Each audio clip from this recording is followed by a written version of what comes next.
The D chord is going to be an embarrassment of riches. The D starts on a D, obviously. It has an F sharp as its third, and it has an A as its fifth, going around the cycle of thirds. So D, F sharp, A. These are the notes of my chord.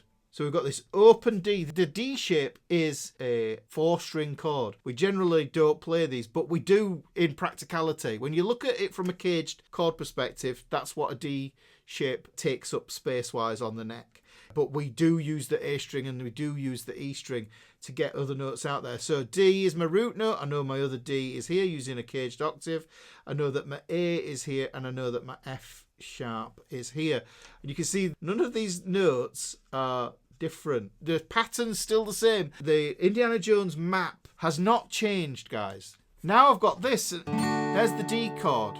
And you think to yourself, hang on, is this one a major 7 or is it a dominant 7th? And you look on the map and you can see there, it goes down. There's the root, major 7, dominant 7th. So there's the flat 7 there. You can do a little hammer on that. I can put that G on there. That's a D7 sus4. But going back to us, a proper D, the one for me really to spot with the D shape, and this is the melodic string for the shape. Look at the frets that we can have there. We can have the open E string and we can have the third fret there. And because this is the third, that's the sus2 and that's going to be the sus4. This is really cool. Look, so I've got that.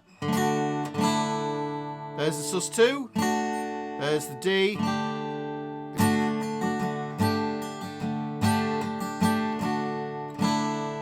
Which is nice. You've already got movement going on there. Now, I do think you need to keep that root note anchored on there, but what you can do...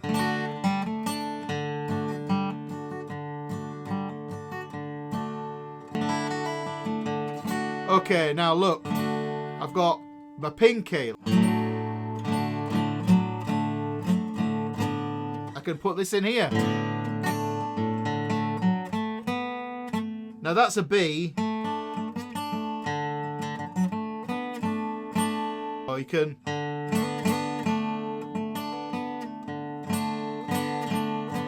So you can start to see where patterns come from. There's that F sharp again.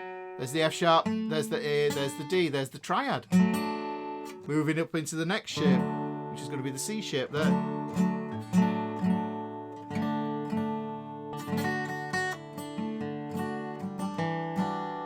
I'm going to move this finger along that second fret. Look how I can move it along. I'm just going to experiment and see what it sounds like with the notes on the second fret and the open string notes and see what happens.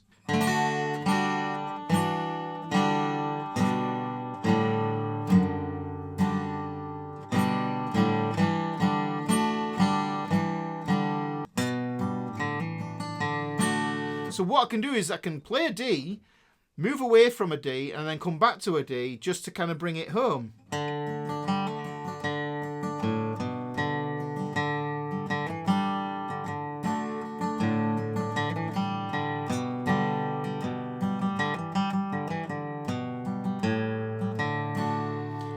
But I'm just holding a portion of the D to create the common tones that I need so that when I go back to it, it really resolves strong on it.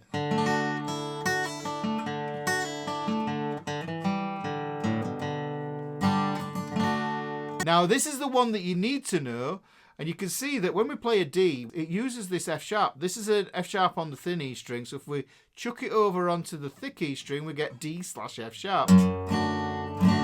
You can play it with the D grip on, put the thumb over the top to get it, right? Or you can play it like this. This looks very much like that B minor 7 shell chord grip that I showed you before, but with the first finger over like this.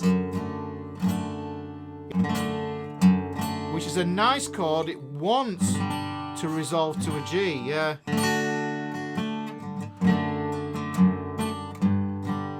Or down to an E minor. Look at how that works.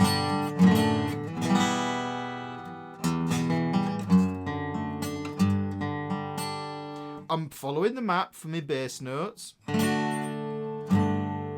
I might think to myself, do you know what? I'm going to think of that as being a D/G, but I could also think of that as being a G sus2. Which one is it? Depends on what chord is coming next, probably. I think that's really, really cool. So there's lots of movement. But that one there, that's a lovely little connector. It gets used all the time in songs.